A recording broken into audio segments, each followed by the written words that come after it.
just want to take a moment to speak on Coach Mack, the passing of Coach Mack.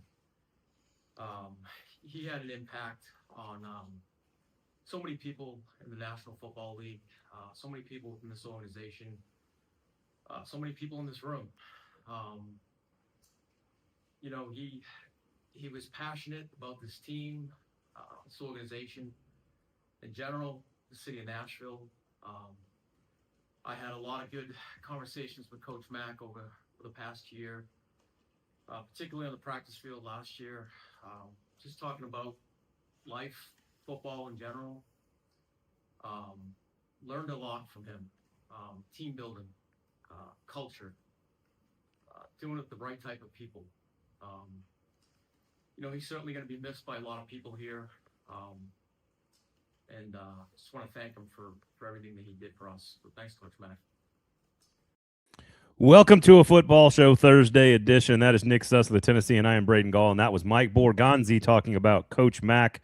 R.I.P. Dave McGinnis passed away on Monday. PK and I talked about it on the Tuesday episode. I will ask you, Nick, about that, but I wanted to play that not just because we all have a tremendous amount of respect for Dave McGinnis and sort of what he's meant to so many different people, myself included. If you've got any stories, I'd love to hear them. But in that answer and in that sort of compliment to Coach Mack, Nick, was a lot of stuff that you wrote about in your story about who is Mike Borgonzi. And he even used some of the exact same phrases. So I think it's a really interesting message from him unintentionally about himself and what he values through the lens of Coach Mack, who was just a larger-than-life personality. I learned so much from him. We talked about it a lot on Tuesday's episode with PK. So lots of stuff to get to. The press conference is concluded, which means it was the last one before they actually do any drafting next Thursday. What did we learn about Rueben Bain, Sonny Styles, Jeremiyah Love, the wide receiver class, his love of large men playing offensive line, and more importantly, what any of that was true. And so we'll get to all that stuff. You wrote a fantastic story about who Mike Borgonzi is. You dug into his background, not just in the NFL, but also all the way back to high school and in college. And there are some themes that run through all of his experiences that have made him who he is. So this is going to be a lot of what do we think the Titans are doing and what do we think Mike Borgonzi is doing and why is he doing it? So a lot of that stuff coming up today on the show. A couple of news and notes from the press conference as well about Cam Ward and Robert Saleh we'll get to. Nick, good afternoon, sir. That was a long build-up. How are you? I'm all right. Saw the show you guys did with conversations about Coach Mack on Tuesday. I do not have too much to add given my more limited relationship, less time that I've spent in Nashville. I'll definitely defer to the people who have the stories and the meaningful moments. Obviously, a lot of sympathy and a lot of thoughts going out to the people who are hurting and who are mourning, but also remembering the great legacy that Coach Mack left in Nashville and across the NFL. Just glad we started there. Wanted to say that before we get going. But then, a lot to talk about as we are now, what is this, a week and 5 hours, a week and 6 hours away from when the Titans will be picking. So a lot to really narrow down on as we go through this. How about this? A week from today, we'll be gathering at ML Rose to raise money for kids and to drink beer and eat food and guess on who's going to be drafted in the NFL, watch the whole thing, and have a great time. Of course, brought to you by Sinkers Beverages. Tickets are still available. There are not many left for the Thursday night. I know Nashville likes to get all of their ticket requests and their purchasing in very, very late. It's been the case for this event for 4 or 5 straight years now. We have more people have already purchased tickets for this year's event than ever before, and we're going to run out of spots. So if you want to go to Thursday night's event, ML Rose, all you can eat, all you can drink, there's going to be a contest where we're going to do some really good prizes from Sinkers Beverages as far as guessing what is going to happen in the NFL draft. We're all going to be there. Stillman's going to be broadcasting live the entire time.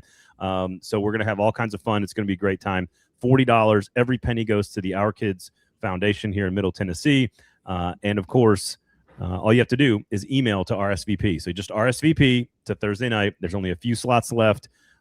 InCrowd, INCROWD, InCrowd, at sinkersbeverages.com. Email them with your name, number of tickets, RSVP. We'll ask for payment next week. or at the door, depending on when you purchase. Limited supply left on the Thursday night event. On Saturday night, Nick Suss is going to be there with Paul Karski. We're going to tell a bunch of off-the-record stories like we did last year. Steve Cavendish is going to be there. James Foster is going to be there. Some other special guests. I actually just got bags of stuff from the Titans over here. It's off camera. You can't see it, but some of it's got new logos. Some of it has autographs on it, and we're going to have all that stuff for you guys on Saturday night, along with the 4 or 5 flight bourbon tasting. All you can eat, all you can drink, Shotgun Willie's barbecue. Tickets for Saturday night, $75. Going to be a higher end event. Going to be really, really fun. Off the record Q&A, et cetera, et cetera. So RSVP in crowd at sinkersbeverages.com. More space available for Saturday night, and very limited space available still for Thursday night. So go ahead and RSVP now if you can. All right, quickly on, and if you guys have questions or comments, all you folks, go ahead and jump into the comments. I'd love to take, if you guys heard something from Borgonzi today you want us to chime in on, please let us know. He said one thing about almost every player he was asked about, but really he was saying 3 things all at the same time. And then of course at the very end when he was asked how much do you pay attention to smoke, he's like, well, you got to pay attention to it.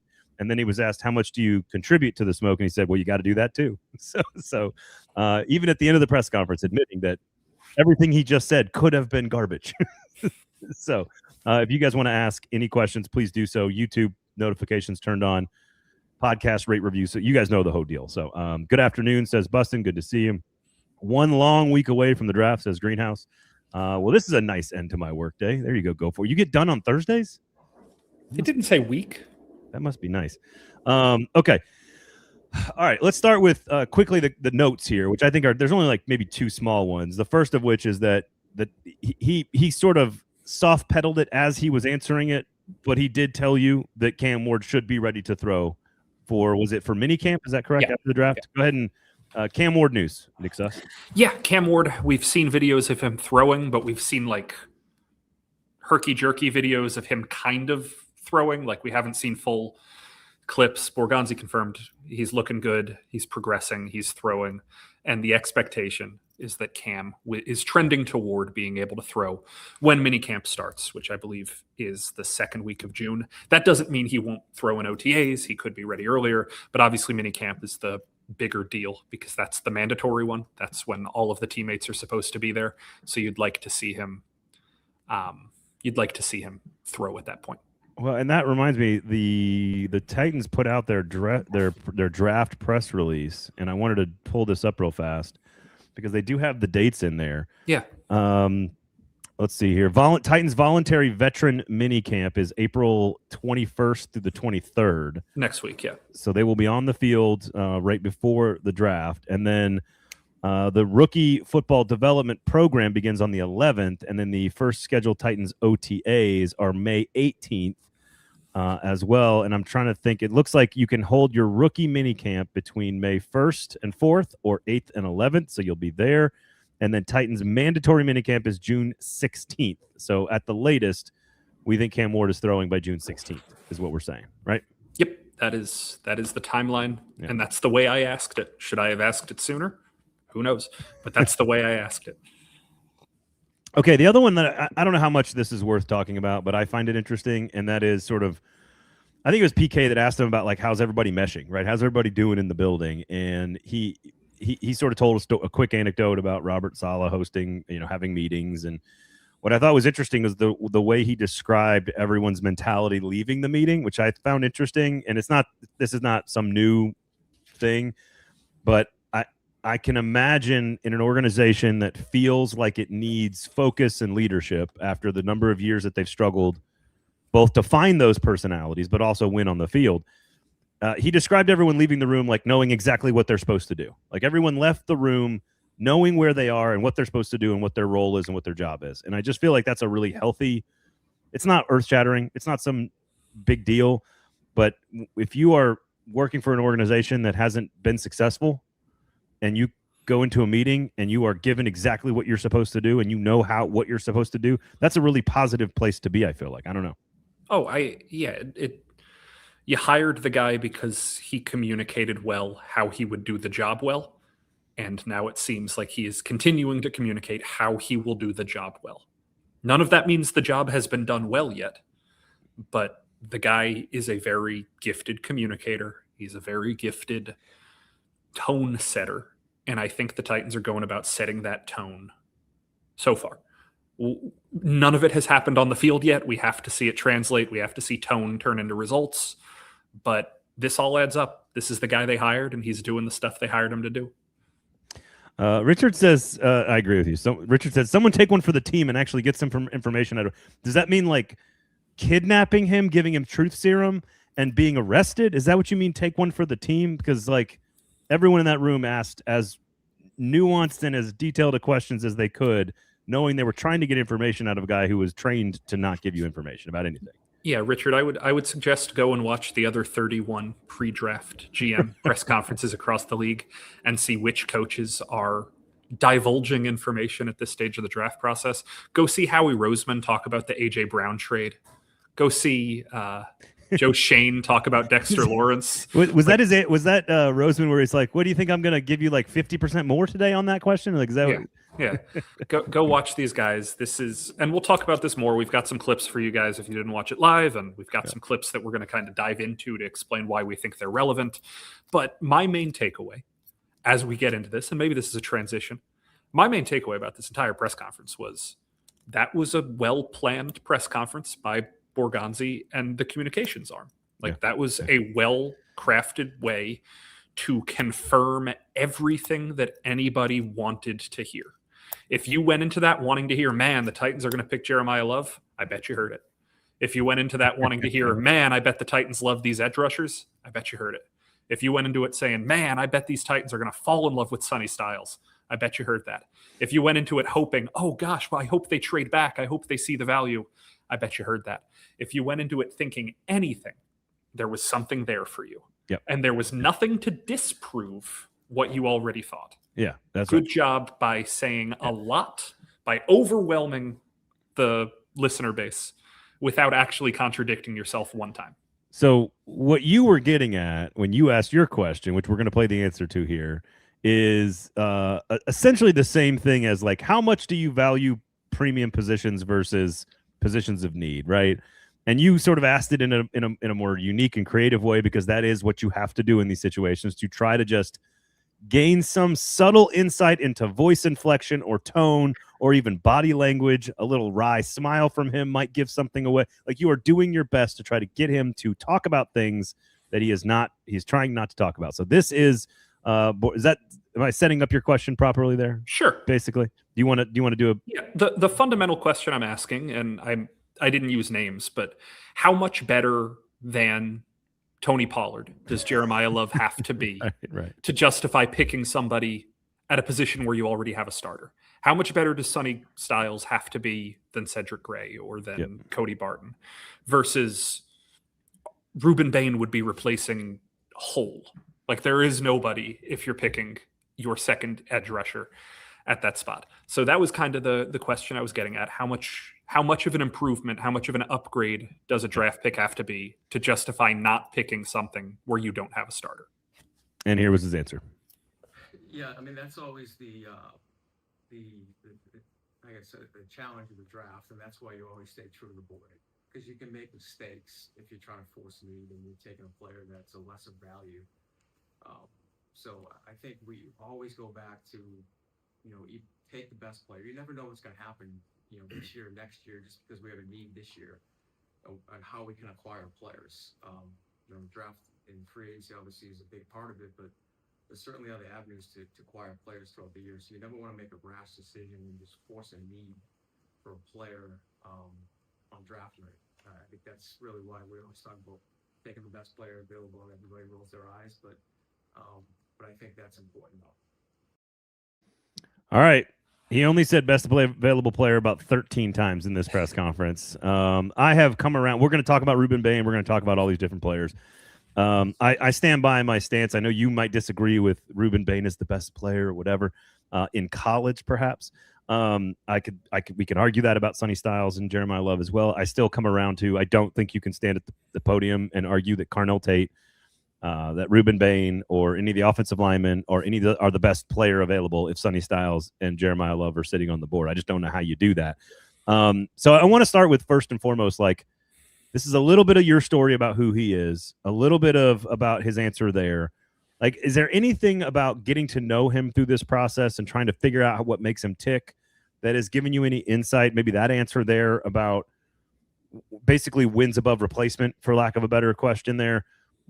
Is there anything that you've learned about how he operates that gives you any insight into what they might be doing it for? I do believe that there is a real, maybe conviction is the word, in Borgonzi, to following what he perceives the script to be. Like, whether it was this year, whether it was last year, whether it was free agency draft, if you look at the guy Mike Borgonzi told you he was when the Titans hired him in January 2025, I do think that he sticks to decisions that are defensible based off of the guy he says he is. He's a scout first. He's a team personnel guy first. He believes in knowing who the player is. He believes in setting those players up according to their fit in this culture and this ideology that he's building. And he believes in building teams the right way. Now, all of these are incredibly broad umbrellas. And the hardest part to justify any of this is until he gives you the explanation of why the guy fits, there's no way of knowing, because it's simply, does he think the guy fits or not? And I'm not saying this is a one-man band. Obviously, he gave a lengthy answer today about preserving relationships with the head coach and with the position coaches, and, you know, wanting to have buy-in and wanting to have coaches that believe in their players so they can set the players up for success, and wanting to give the coaches what they believe in so the coaches can continue to believe in him. And there's a lot of interpersonal stuff that's at work here. But at the end of the day, this decision functionally comes down to Mike Borgonzi believes in building the right way according to what Mike Borgonzi believes is the right way.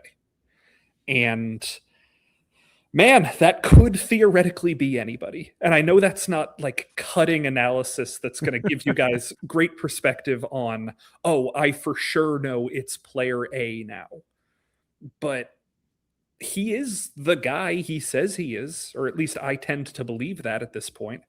And if his number one criteria is fit, their process, their scouting, their touch points are going to tell you a lot more about fit than anything we've seen on tape or in interviews or any of that sort of stuff. And a lot of that was, I thought really interesting was, I've seen coaches and general managers disagree on players before, and it doesn't work. Mm-hmm. And that was a big part of it that Stillman was asking about kind of later in the press conference. And I thought that was interesting, or at least illuminating in that there are going to be natural disagreements between a coaching staff and a front office, but you just can't have anything too serious. Yes. And I don't know if that applies to Rueben Bain or Carnell Tate, or if that applies to Sonny Styles or Jeremiyah Love or whatever. And I don't know if that applies to any one player in particular, but there needs to be some form of agreement between the staff and the front office. And I will speak to that a little bit, just from, if you guys haven't seen it or read it, I went deep on Borgonzi's past from his childhood through his Kansas City years. And I spoke to a lot of people who worked in those Kansas City front offices. And one of the common talking points was the semi-frictive relationship that John Dorsey and Andy Reid had at the beginning of those years before Brett Veach took over as the Chiefs GM, and how there might have been a disagreement between if Andy Reid was A1 and Dorsey reported to him, or if Dorsey had the power over the personnel department that Reid had over the team department, and all of that stuff. And obviously that relationship did not last. You also had some really tough times prior to Dorsey and Reid's arrival in Kansas City. If you guys have forgotten how the Scott Pioli era ended in Kansas City, it's like genuinely an incredibly tragic story. Like, it's very sad, the stuff that happened toward the end of those Chiefs years before Andy Reid got there. So when Borgonzi's saying he's experienced that, you don't have to look far. Like it's very easy to see one of his mentors, two of his mentors actually, losing jobs as general managers because they couldn't find that relationship that worked with a head coach. And it's also easy to see based on some of the stories that I told, or that were told to me rather, in that long Borgonzi feature. There are many times that he made his name by sticking his neck out and saying, hey, this guy that everybody likes, I don't like him. Hey, this guy that everybody doesn't like, I see something in him. Yeah. He really does value disagreement and dissent, not because he wants somebody to be a loudmouth, but because he wants people to turn over every stone, which was one of the core tenets of the Reed era, which I know is still ongoing, but the peak of that Reed era, one of the core tenets was look at everybody, scout everybody, find everybody, win in UDFAs, win on practice squad claims, win 1 through 53, and we'll feel good about ourselves. And so, yeah, it's tricky. It's really tricky when we talk about these dynamics. But I do think that, to your point, a lot of what he was saying about this draft is consistent to the way he described himself when I spoke to him for this story, and also to the way he described himself when he introduced himself to Nashville media. These are the ways he makes decisions. And that makes it a little bit tricky to predict. And it kind of leaves this open umbrella of, oh, yeah, it just depends on who he trusted the relationship with, but it's there. I also think it's how he, and he doesn't, I don't think he did this on purpose, but I think it is laced through everything that he does, thinks, and says. And that is the things he admired about Coach Mack. Yeah. Were the same things that he mentioned, which is like, how do you team build? It's about communication, and it's about the right people being together at the right time, right? And I think that's something that was in your story. The right people is a phrase that was used in the story, and I think he used it to describe Coach Mack. And Ed Henry asks a clarifying question here, which is, Nick, when you say fit, you're referencing fit to culture and not scheme, correct? Yes, It is a fit to identity. It is a fit to culture. It is a fit to Titans way, if you want to use that overused phrase. Yeah, very, very much so. Overused. All right, so let's get into the different players, and as we discuss each player commentary that he has, we can kind of get to know him a little bit through this process as well. So this is the last piece of audio. Yes, it is hard to hear, so I apologize to all of you out there. But here was he was asked about Jeremiyah Love right away. I think it was the first question. And just pay attention to what he says and how he says it, and then when he says some other things. This is a pretty quick one here, but here's Mike Borgonzi on Jeremiyah Love. I certainly think there's a cluster of players up there that we really like, but in particular, Jeremiyah is, I think he's a special player.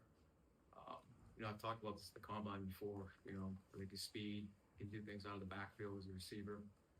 But there's also a group of edge guys up there that are really good too. So I think we'll have some really good options there at 4. All right, this is the beginning of saying nothing while saying everything and saying nothing all at the same time. I think there's one player that I do think he just can't hide all the way that he likes watching him and studying him and scouting him. It doesn't mean it's the player that they're going to pick, but there was a little bit more light in his eyes when talking about one player in particular, but we'll get to that in a second. What did you hear in that answer? Because I think you could take the immediate turn to the edge rushers. You could take it 2 different ways. Yeah, I tell this story a lot, and not to get metaphysical as we do on this show, but we've done too many of these friggin' podcasts, so I'm going to get metaphysical for a second. I remember... Not enough of these podcasts. I remember there was a time when I was in college where a friend of mine who I'd known since we were 8 years old had always wanted to be a doctor. And he took the MCATs, and he didn't do very well. And he comes to me, and he says, man, I feel bad. I'm hurt. But this is just a sign that I'm supposed to do something else, and I'm going to take it as that. And I wanted to grab him by the shoulders and say, well, that's not how signs work. You decided what the sign was. It's a sign of something. But it could have been a sign to double down on perseverance. Work harder. It could have been a sign to show you that if you put in more effort, you're going to get the thing you've always dreamed of. And he's happy in life. Like this is not me denigrating an old friend who I've known for 25 years.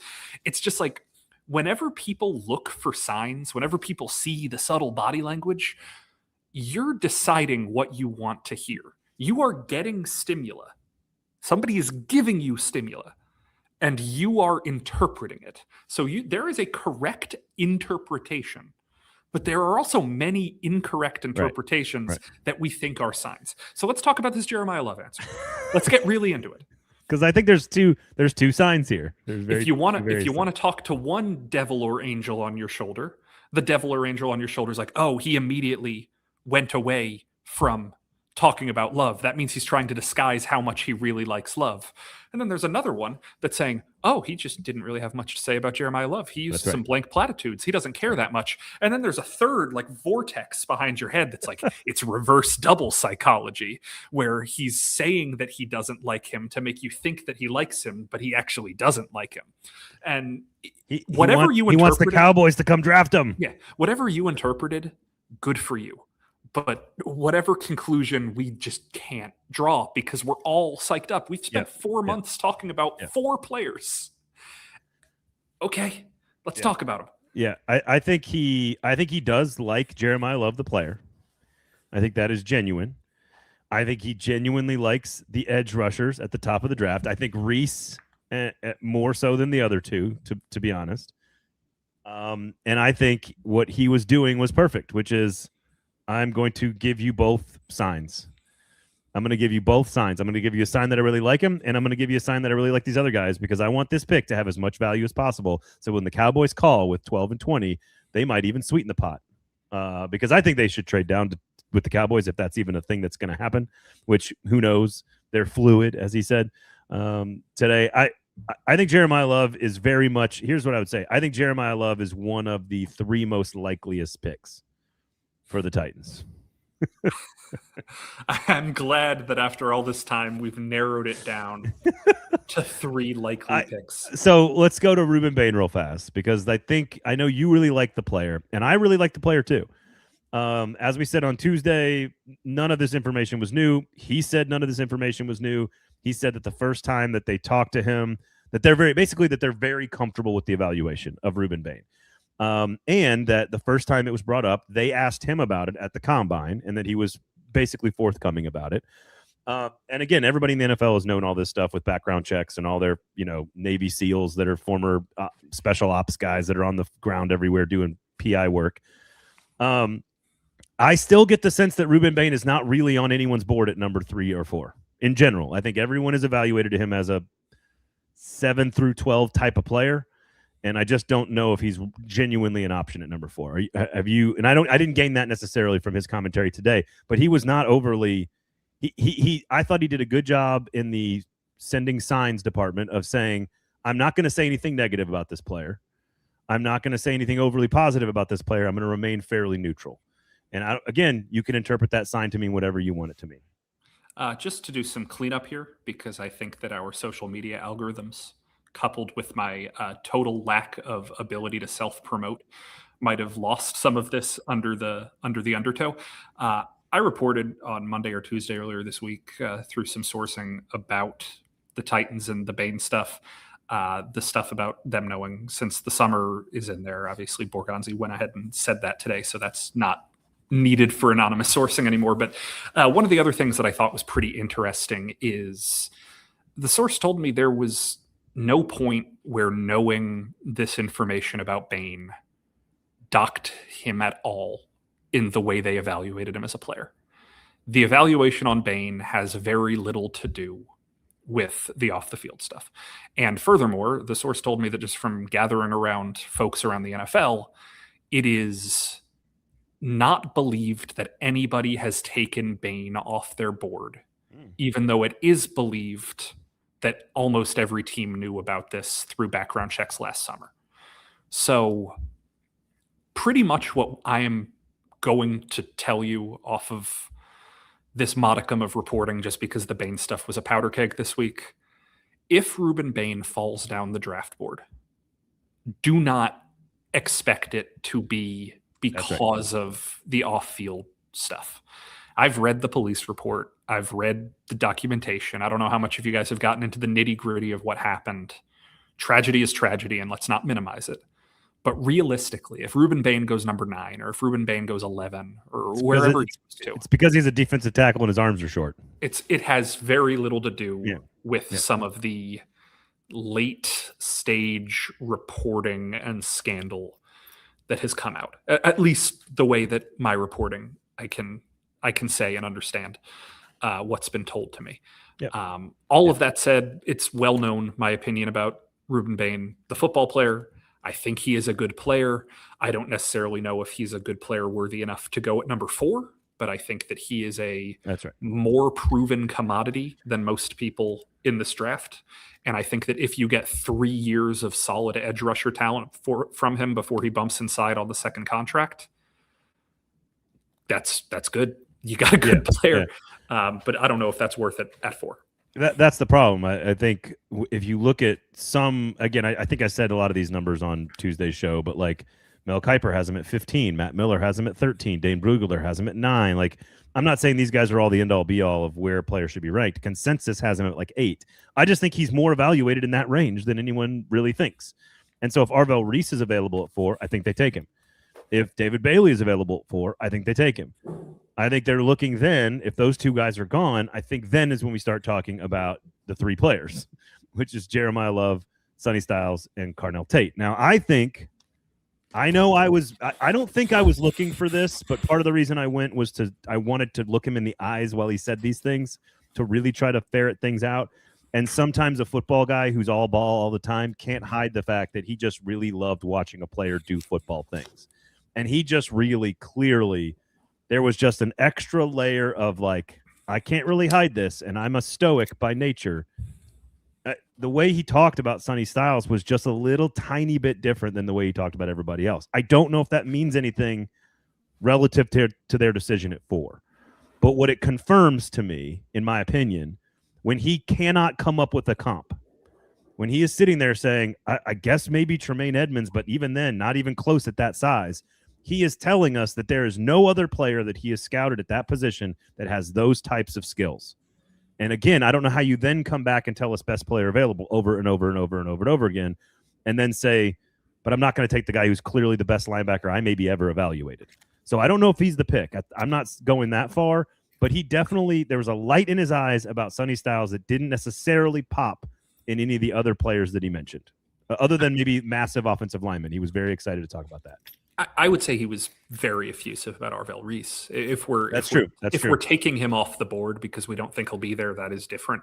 But I would say he was perhaps more effusive about Arvell Reese. And honestly, he mentioned Caleb Downs when asked about like best players. He was like, he mentioned Styles and Downs, but not by name. But he mentioned the linebacker and the safety for Ohio State. So to me, that screams best available. That's what that screams. Yeah. When I think about the there's no comparison for Styles part of this, I think I'm a little bit surprise. I think I'm a little bit more measured. I think that when I hear that, one, for some reason, NFL folks are incredibly reticent to make comparisons about draft prospects. I think back to every year I ask the coach or the GM for a comp on the first round pick. And every year I get we actually don't want to compare. We want him to be his own player. Yeah. So I think that there is some of that in there. And I think there's also a difference between not being able to compare somebody's athletic profile to anyone else's athletic profile and not being able to compare a football player, to the best football players ever. Saying there is nobody who's an athlete like him doesn't at all mean he is the best linebacker that Mike Borgonzi has ever scouted.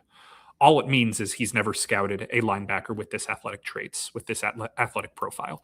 I think back to 2 years ago, whatever it was, I could have sat here on this podcast and very logically said, there has never been an athlete at edge rusher like Nolan Smith, which is true. There has never been. I have no comparison for Nolan. I have no comparison for Nolan Smith's athletic traits. Nolan Smith went in the first round, largely on the back of an incredible combine performance. In 3 years, he has 10.5 career sacks. 6 years ago, I could have come on this show and said, man, there is no comparison for the versatility that Isaiah Simmons has as a defensive weapon. I wouldn't have said that because I very much did not like Isaiah Simmons at the time, but it would have been very reasonable to say there was no comparison. Isaiah Simmons has been on 3 teams this year. He's bouncing around practice squads. He is not a guy who has developed into this jackknife multi-purpose weapon that people hoped he would be as a pro. Well, everyone thought he was Kyle Hamilton before Kyle Hamilton was Kyle Hamilton. And so none of this is to say that being incomparable is bad. Montez Sweat was called incomparable coming out of college in 2019 because of his athletic traits, which have since been surpassed. Anthony Richardson. And he's turned out to be a pretty darn good pro. Travis Hunter, we spent so much time last year talking about how he was incomparable. Okay. Miles Garrett. Miles Garrett's the best player we've seen in this generation. There are a lot of people who are incomparable. Made your point. You've made your point. You made your point. Do you think he likes Sonny Styles or not? I do think he likes Sonny Styles, but I don't necessarily think that he thinks he's the best linebacker prospect he's ever seen. I don't think Styles is a real option. I think they go Love over Styles. I think they want Reese or Bailey, and I think they're going to have to decide between Love and Tate. That's what I think is going to happen. But when asked about the thing that gave me pause today is when asked about the receivers, the very first words out of his mouth were, he kind of paused and he goes, this is a really deep wide receiver class. And then inside of that answer said he really likes the top of it, but immediately said how much he likes the players in the second and third round as well. It does that to me, again, I know you're looking for science here, confirmation bias. I get all of that. That to me says that, again, the way the confirmation bias is also sort of related to my own study and history of the draft, which is Carnell Tate does not look like a number 1. He does not look like a top 5. If you read PK's piece from Beddingfield about Corey Davis, where John Robinson took a player that we all thought in the media and as fans that wasn't really worthy of that draft slot. Turns out no one inside the Titans organization thought that either, with the exception of John Robinson. That seems to be common sense around this player. Good player, more like a Ruben Bane in that 8 to 12 range, and it doesn't look like a number 1. Nothing he said in that answer about receiving class and the receivers at the top of this draft, including the very positive medical evaluation with Jordan Tyson, none of that answer dissuaded me from thinking what I already think about Carnell Tate. So, maybe Love is the pick after all. Yeah, with Carnell Tate, I spent a lot of time thinking about him yesterday because, full disclosure, I do pre-writes on every possibility, which means there are a lot of pre-writes to get done. I was thinking about Tate a lot yesterday, and the one thing I will say that is a huge benefit if he is the pick is that I think that is the only way to make the Titans threatening in all 3 levels of the passing game right now. Barring a huge step forward by Alec Iomanner, I don't necessarily know if the Titans have a genuine, always have to keep an eye on him intermediate threat on this team in the way that I think Carnell Tate can be.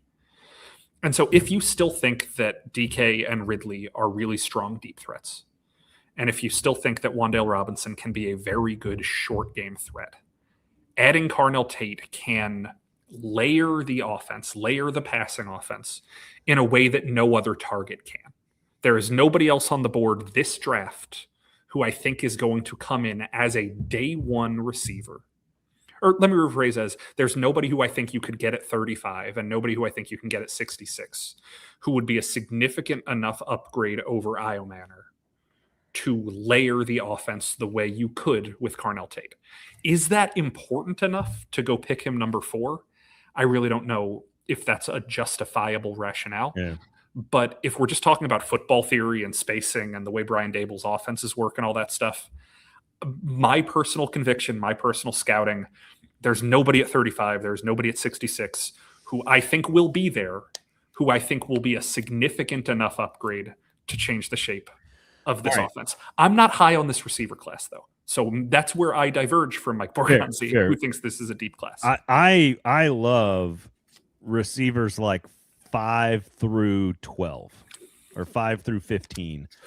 I would include Antonio Williams and Ted Hurst. I would include Casey Concepcion and Chris Bell. I would include names that are in that range. Zachariah Branch. To your point, though, about where they where they fit into the actual layering of the offense.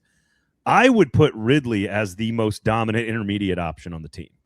I think those backside digs and those bench routes and the out routes at 14 yards down the field, I actually think that's where Ridley still has tremendous skill in and out of breaks.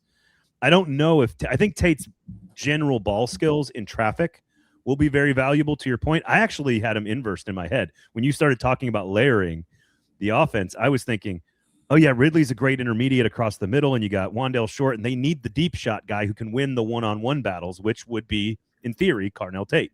Yeah. He just doesn't have the burner speed to take the top off the way you think of a deep threat, the way we look at Casey Concepcion, for example. So Denzel Boston's another one. Who I don't necessarily believe will be on the board at 35, but I will also admit to the bias of any time an Ohio State receiver has great numbers as an over-the-top threat, I put a massive, gigantic asterisk next to it because of all of the memories I have in my head of every single Ohio State receiver running down the hashes uncovered for a 75-yard touchdown every game. It's just the way Ryan Day's offense works and the way the talent matches up is you can see Marvin Harrison highlights in your head and Jackson Smith and Jigba highlights and Chris Olave highlights and Garrett Wilson highlights and all of these guys. Big Ibuka. Ibuka. Yeah. And some of them as pros have profiled as exceptional deep targets. Smith and Jigba, for example, has been an exceptional deep threat target. Haven't seen that as much from some of the other guys. So I'm a little bit skeptical that it'll translate, but it very well could translate. Well, and that's why I tried to kind of couch it as in traffic skills rather than deep threat skills. Because again, his numbers, like if you look at his numbers relative to some of the other Ohio State receivers you're talking about, Carnell Tate, like, I mean, he was 51 catches for 875 and 9 touchdowns, 17 yards a catch, which is good, a little bit more down the field. But the thing that stands out about his skill, it's not yak or speed. It is, I'm a dog at the point of attack. For sure. And so that could absolutely be the intermediate game where you're over the middle and you're dealing with a lot of traffic. Again, I think Carnell Tate is much like Ruben Bane. I think both of those players are a tremendous asset to the team, this Titans team. They would be quality starters for a period of time that would benefit the roster. Neither of them, to me, strike me as difference-making game.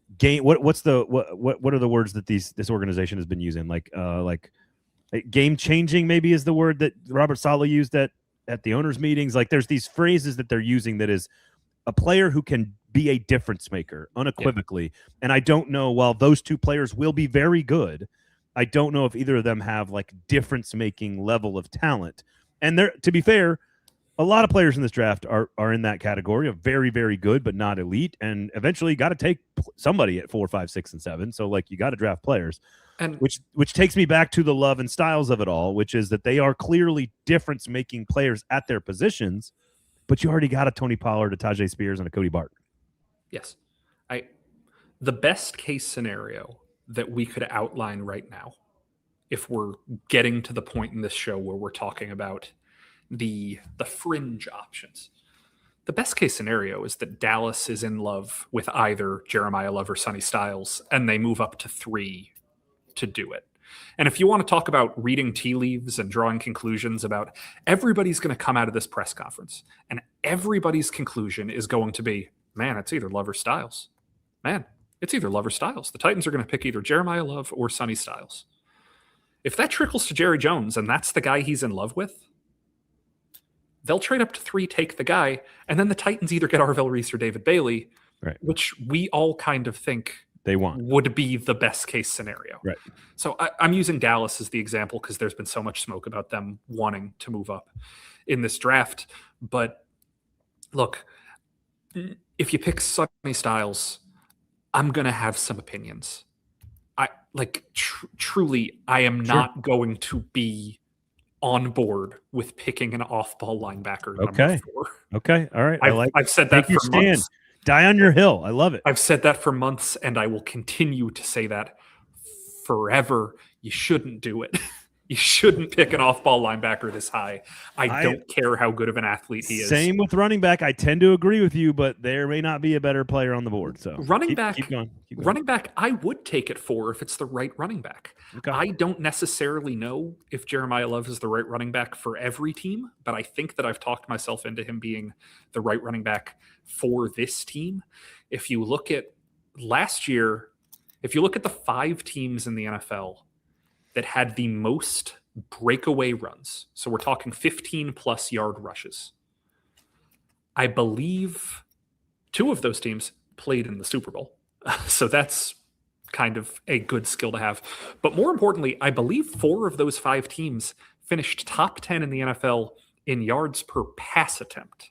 There is a lot to indicate that having a running back with breakaway ability, as Seattle did, as New England did, as Detroit did, as Baltimore did, all 4 of those teams, the 5th team was Miami. But those 4 teams that I mentioned, not Miami, all ranked within the top 10 in the NFL in yards per pass attempt. So not only do you improve the rushing attack with a breakaway runner, but as we've known for years and years and years in the NFL, that helps open up your passing attack. And that is what the Titans desperately need. Cam Ward just 5.9 yards per attempt last year, worst among qualified NFL passers. I've talked myself into Jeremiyah Love from that perspective. I can't talk myself into Sonny Styles being so much better than Cody Barton that you can justify not picking an edge rusher, I agree. Not picking a wide receiver, I agree. Not picking the running back. It's the least important position on the field. It is fundamentally the least important position on the field. We just have to say that out loud. It's not that important. How about this is where I want to talk about the trade just for a moment, just to humor me on this. Let's say it's 12-20 from Dallas. Like, would you make that trade as one part of this conversation? But I think the other thing is I sort of draw the line at I understand not taking the trade if it's presented to take Jeremiyah Love. I do not understand passing on the trade to draft Sonny Styles, even if they are evaluated as equal quality prospects horizontally on the board, right? To your point, I can justify looking at a trade where you get, and I think the idea of going to 12-20. There's another question in here, which is like, where do you think Borgonzi and I think some other folks have referred to this cluster at the top, right? This cluster of players. Yeah. And the real question is how many are in that cluster? And I think a lot of us think it's about 10 or 11. Ballpark, depending on what you think of Francis Moanoa, what you think of Monroe Freeling, a lot of it's what you think of Jermod McCoy or Mansour Delane, some of the corners and offensive linemen, right? But we think we kind of know it's the 3 edge players. It's Mendoza, it's Jeremiyah Love, it's Sonny Styles, it's Caleb Downs, all blue chip players potentially. And then there's probably a Tate mixed in there. I personally would have Mekhi Lemon in there, but I understand people not because of the concerns about his ability to get off press coverage. But if you move down to 12-20, I don't understand passing on that deal to take Sonny Styles. I could understand passing on that deal to take Jeremiyah Love, if that makes sense. And not to be like overly, I don't even know what the word is, just mean with this analysis. Sammy, not picking on you, but you're picking on me in the comments, so I'll pick back. Yes, Sonny Styles could very well have the effect Nick Emenwari had on Seattle's defense. You know what pick the Seattle Seahawks drafted Nick Emenwari with last year? Early second round? The Titans pick. Yeah, that's right. That was what the Titans traded back. The Titans very easily could have had Nick Emenwari and decided to value having 2 players instead. So if you're saying, oh, what's the difference between Sonny Styles and a trade? If the comp here is the way Emenwari could reshape a defense, and I don't know, I haven't done enough reporting into what the Titans' thoughts on Emenwari were this time last year, but they very literally had the option between somebody who can have a Nick Emenwari style effect on the defense and trading back to get 2 picks. And they traded back to get 2 picks. Now, if you ask me right now, would you rather have Nick Emenwari or Femi Oladejo and Kevin Winston? I'd probably rather have Nick Emenwari. But if we're saying that Borgonzi and this front office regime is very consistent with their decision-making, I'm not saying that Styles and Emenwari or comparable players. But if that's the outline we are making right here, we have documented evidence that the Titans did at least one time value last year having multiple prospects over the one prospect who might have a strong affect. Yeah. No, I totally agree with you. Look, if you told me I was going to get Mackay Lemon and Avion Terrell, or I can have Cardinal Tate, or I can have David Bailey, or I can have Jeremiyah Love or Sonny Styles or Caleb Downs, I'm taking Mackay Lemon and Avion Terrell. If you're telling me I could have Mansour Delane and Omar Cooper, I'm taking Mansour Delane and Omar Cooper over whoever they drafted for.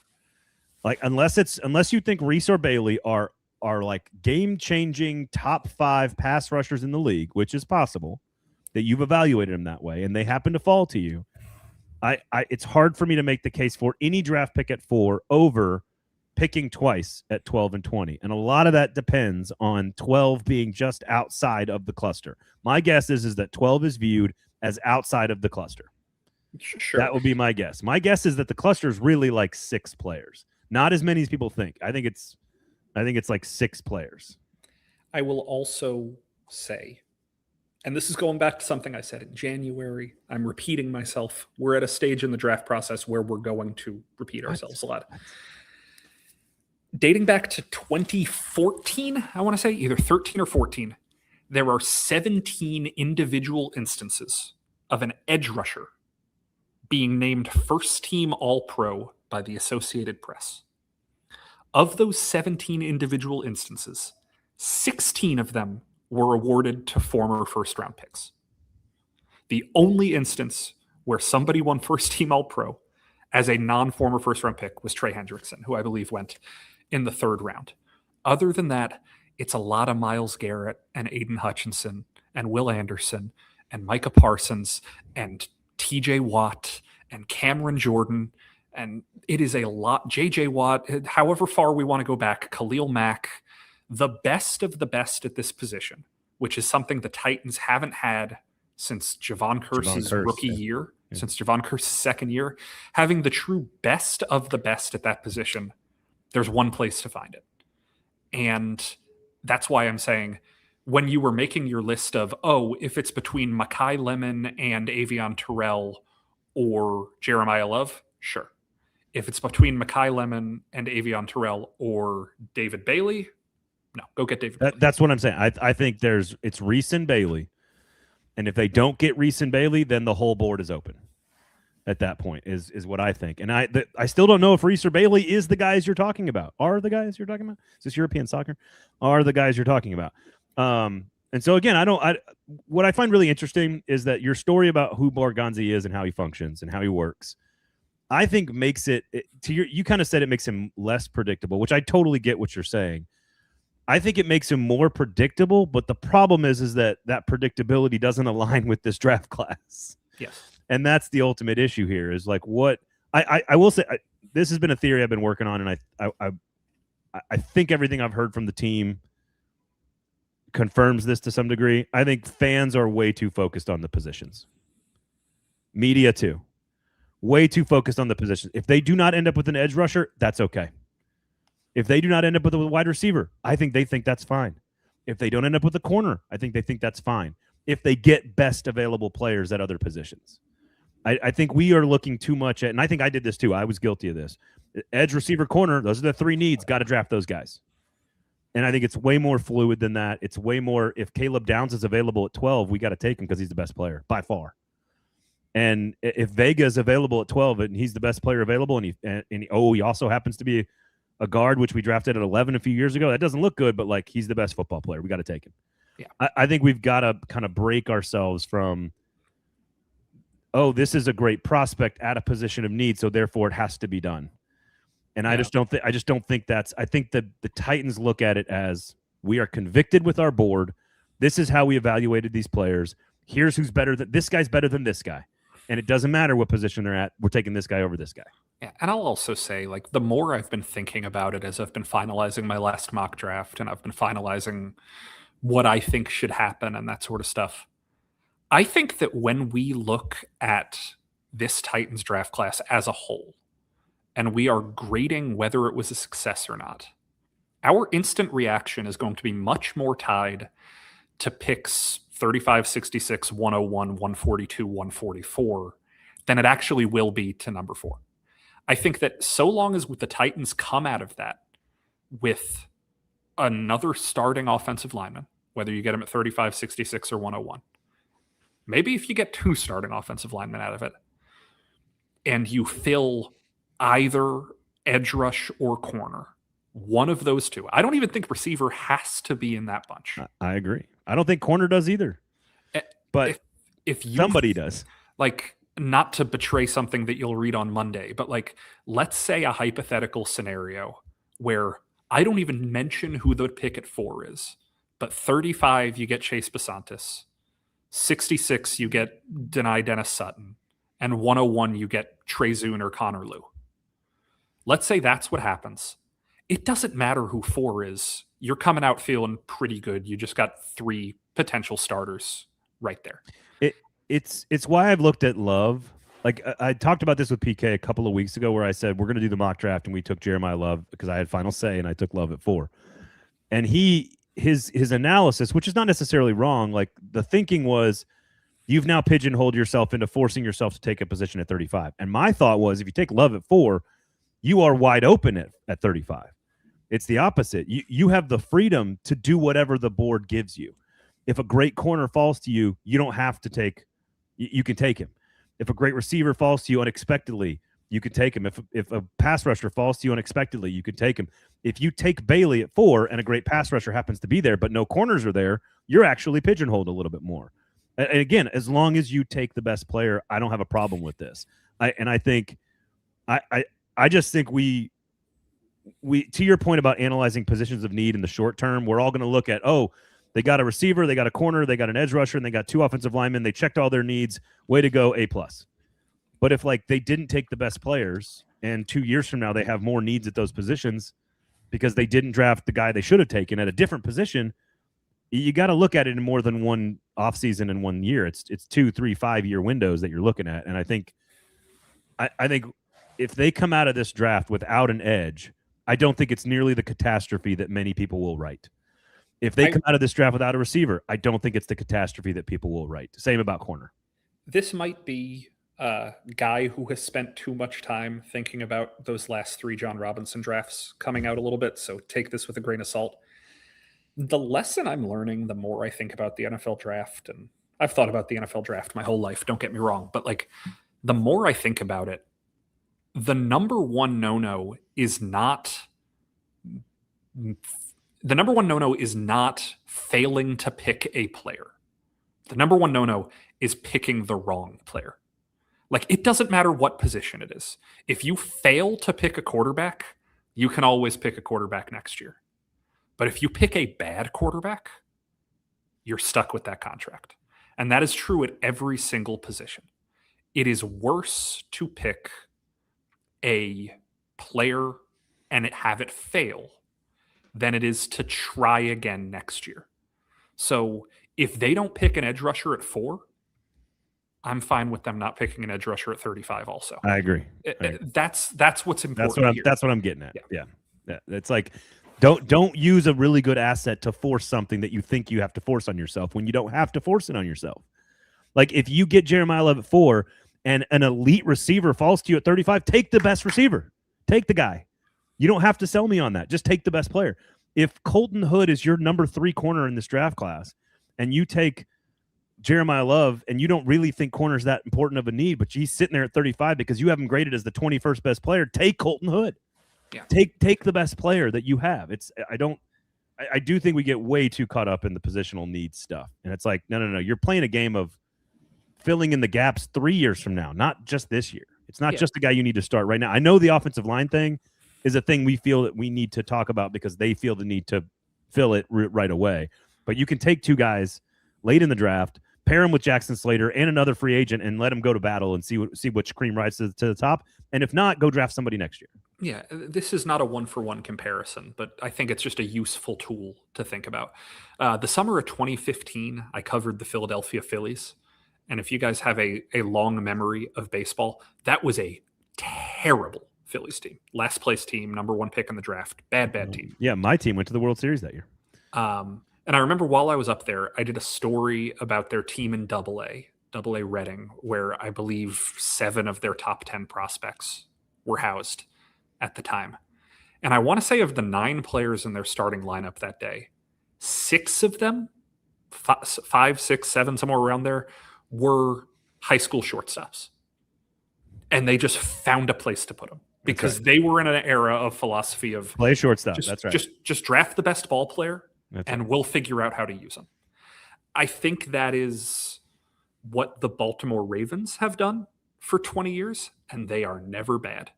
Like, if you just draft the best football player and figure out how to use them later, the worst case scenario is you have a lot of good football players. I mean, how many teams would draft Kyle Hamilton as highly as they did and then come back and draft Malachi Starks as highly as they did?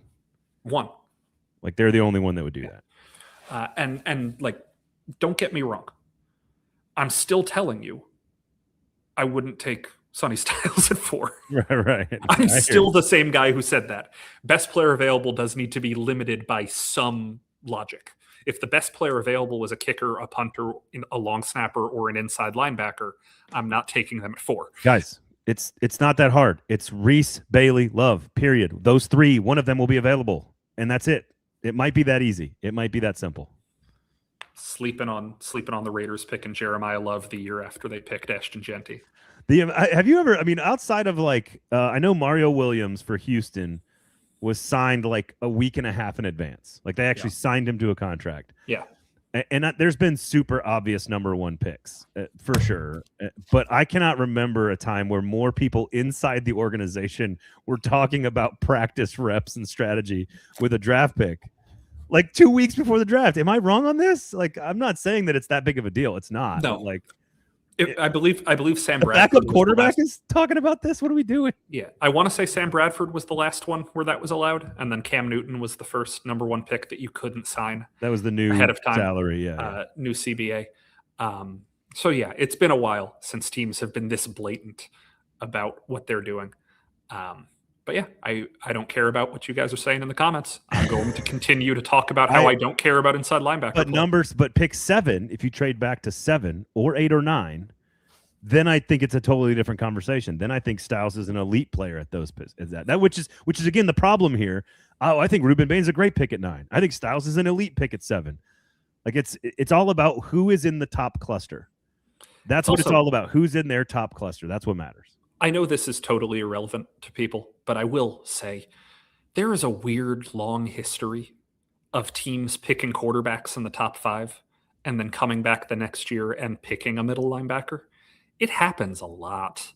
Does it really? It really does. It's if you look at every top 5 quarterback picked since 2010, I want to say since Bradford. Keep talking. I'm getting something. It's the second most common position. It's tied for the second most common position for a team to use their first round pick on the next season. So like Roquan Smith the year after the Bears took Mitchell Trubisky, Luke Kuechly the year after the Panthers took Cam Newton. There are 2 other examples that I am blanking on right now that some of you guys might be able. If Sonny Styles is Luke Kuechly, then you better take him at 4. Fine. Yeah, that's fine. I'm just saying that dude was real good. I'm not saying that he's not going to be a good player. I just I'm infuriated. I am exhausted by how often teams prioritize a position that really, really mattered in 1993. All right. Your hatred of Cody Barton is no, here. I want to show about Cody Barton being fine. He's fine. I know. If you're watching on the YouTubes and the Twitters, I am holding up something we'll be giving away at our Sinkers Beverages draft party coming up on Saturday night, the 25th. We're going to have a post-draft Q&A with all the reporters, off the record stories, bourbon tasting, really cool prize pack giveaways for everybody. But also, we're going to have some trivia, which Nick loves. And we're going to have some trivia, and the winner's going to get this bad boy, which has got a silver autograph right there. But I'm not going to tell you by who. It's by Braden Gall. Yeah, said nobody at all. But that's $75 for Saturday night. So come on over with us. That's Shotgun Willie's Barbecue. All you can eat, all you can drink. Going to be lots of fun. Lots of information on that party. All the money goes to benefit Our Kids Foundation. There are tickets still available. So make sure you RSVP in crowd at sinkersbeverages.com. That's the email address. In crowd at sinkersbeverages.com. It's in the show notes on both the podcast app and YouTube. So you can just share that email, RSVP with your name and what night you're coming and how many tickets you want, and we will get you paid up. So make sure you check that out. $40 for Thursday night. ML Rose, all you can eat, all you can drink. Going to have some contests, some live stream, all kinds of cool stuff there as well. So 2 great nights. All the money goes to benefit children of Middle Tennessee. Nick, what do you got coming up? Sinkers Beverages, by the way. Thank you for their support in all of this. Nick, what do you got coming up on Tennessean.com? Pay for good journalism. Oh, yeah. I mean, to answer Jake's question of, if inside linebacker is the second most frequent, what is the first? Yeah, you'll read that at Tennessean either tomorrow or Offensive Sunday. line or receivers, my guess. Double wrong. Oh, wow. It's a fun game I'm playing here. But yeah, that'll come up. I'll have my final mock drafts. I'll have the last shreds of draft coverage. There are a couple of sidebars, a couple of small things coming out connected to the Borgonzi story. And if you guys at all care and live in Middle Tennessee, the Borgonzi story will be running in print on Sunday. A big spread, like a massive Titans front page spread. And I saw what the cover looks like, and I saw what the interior looks like. And it's very, very cool. And if you guys want to have like an actual physical newspaper, it's fun. It's fun. Take a look. It's a very good story. I know you worked very hard on it. It's absolutely, I mean, it's great. It's a great insight into who he is. I think everything we've talked about so far is kind of, I think, tells us the paints the picture for who he is, which is no nonsense. Speak softly, carry a big stick. Know what you're talking about when you stand up and talk. He's about getting the right people in the right positions and right places.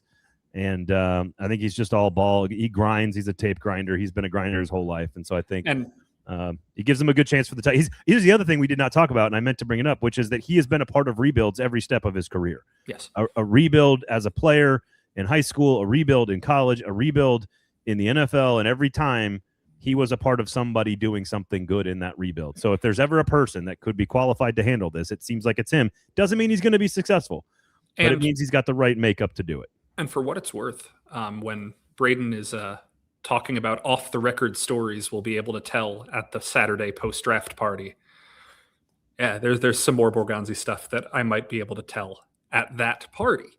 So if that's not enough to entice you to buy tickets, let's go. And Sammy, to your question, I don't know. Send me a private message and I will figure out a way for that to happen. Oh, we can arrange. Yeah, and Sammy's a subscriber for PK, so I know, Sammy, that you can reach out to PKs to get our information. So if we need to get you a copy, whatever Nick needs to do, or me or PK, we'll help you with that for sure. Yeah. No question about that. Okay. Anything else? We good? I think we're good. My neck is hurting because of my weird chair I sat in today. I'm going to go do some neck rolls after this. Get you a good ergonomically designed chair. You know? I usually do. I usually have one. Just weird setup today. All right. RSVP, folks, in crowd at sinkersbeverages.com. Only a few slots left, so can't wait to see you guys. Going to be a lot of fun. 1 week to go. For Nick, I'm Braden. Thanks for listening. We'll talk to you next time.